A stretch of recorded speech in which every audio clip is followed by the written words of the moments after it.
problema, merong sagot na kaysaya.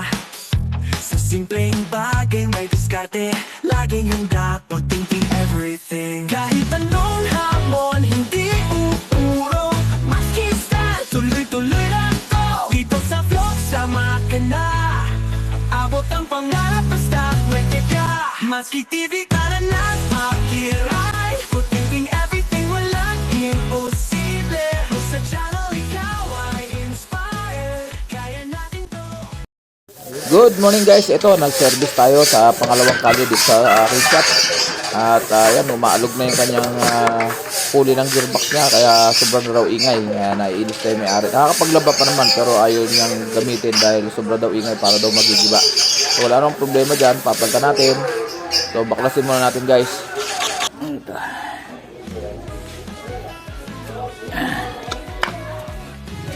So yung kanyang ay dahil sharp to, malapad yung pulley niya. So maliit lang available ko pero 10 ngipin parehas. So pagdala akong dalawang size na, ito yung original kasi na belt. Ito, malamang mag-a-adjust ng mga 2 inches, mga 1 inch. Basta nagdala ako ng dalawang paliit na size. So bahala na kung tatama. Okay. So dahil nga sa yung gearbox ay medyo malaki yung kanyang pulley, wala tayong original na pang sharp. So meron tayong extra na bago rin sa pumipin pero medyo maliit yung kanyang pulley. So kaya kailangan natin magpalit ng belt. Dalawa yung dinala ko, tingnan natin kung alin nakakasya. Yan. So sinubukan ko munang ilapat yung pinakang kanyang palsitor para sigurado. Kasi meron kasing madalas nangyari sa akin yan, 10 rin ng ipin pero hindi sa pit dun sa pinakang natin pinakang palsitor. Kaya mas may gina yung bago natin ikabit ay sasalpak muna natin. At nung na-check natin at okay naman, lapat naman yung pinakang palsitor, yung kanyang ipin ay yan, sinasalpak na natin. Apat na tornilyo lang naman guys, napakadali lang yan. Siguraduhin natin malinis yung pinakang lalapatan ng pinakang gasket para siguradong walang leak.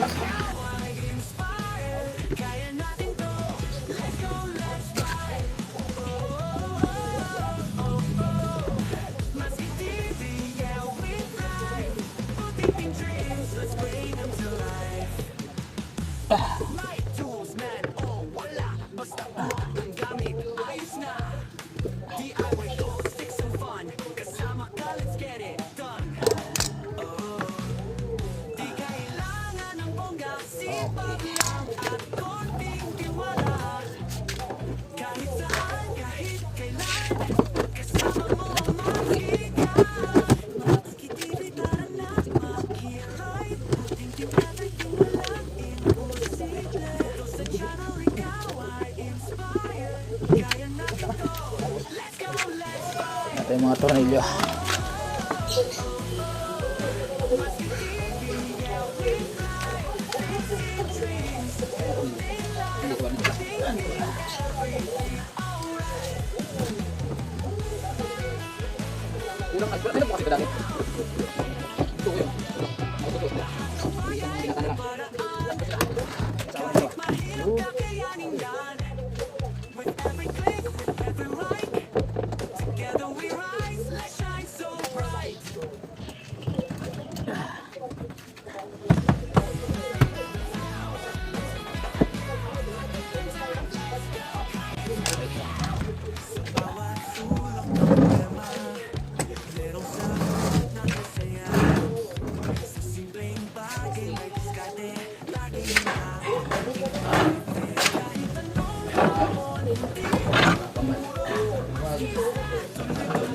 Sana tama na to.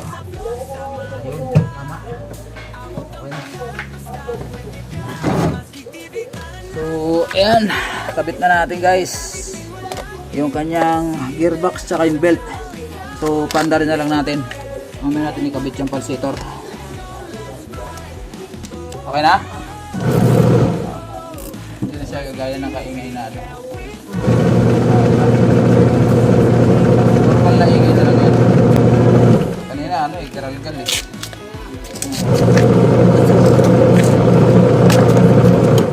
Sorry ah.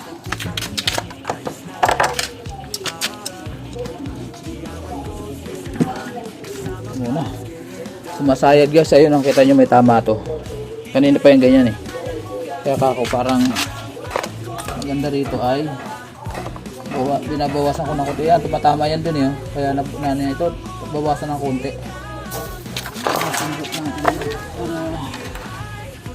So dito guys, meron tayong nakitang nakabarang coins tsaka mga himulmol na naipon dyan sa pinakang drain pipe.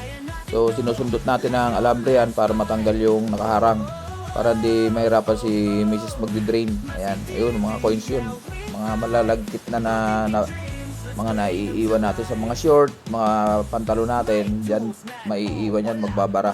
At pag kumalso yan dyan sa pinakang drain valve, tuloy-tuloy ang agos ng tubig kahit hindi tayo nagdi-drain. So ayan, so kailangan yan na matanggal yung bara, kasi ang ginagawa daw niya, tinataas niya yung hose. So delikado po yan basta pag mayroong dryer na kasama or twin tub. Yan. So karamihan kasi ganun ang ginagawa. Pag may leak yung hose, habang kahit hindi nagdi-drain, itataas yung hose. Pwede naman yon, pero delikado po dahil pag sira yung belo ng pinakang basket, yung pinakang dryer, tutulo po yan sa motor ng dryer. Kaya karamihan nasisira yung motor ng dryer dahil nababasa. Yung coins na yon, kung pumunta dito yon at bumara dito, tuloy-tuloy ang agos ng tubig niya kahit di mo dinihila. Kasi kakalso yan dito sa goma eh, dito. Yung mga dumi, yung mga ng damit, pumulmol, pag pumalso yan dyan, yun, tuloy-tuloy ang tubig pag binaba mo. Kaya wala, lagi nakataas. Ay. Ito, wala na naman to, di ba? Wala na naman yan. Hindi natin ibalik yan.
Maliit na ganito.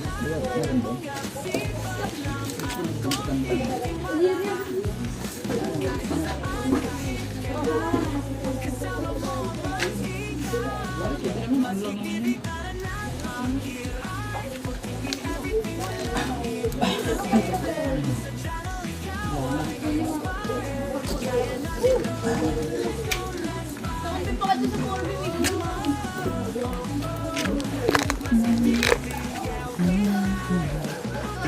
Ayan, okay na. Okay na, ma'am. Ayun, ang bayad ni ma'am, 700. Thank you, ma'am. Sige po. Ayun, ano mo, kalakal. O, tapo na, wala na. Ay, nako. Thank you.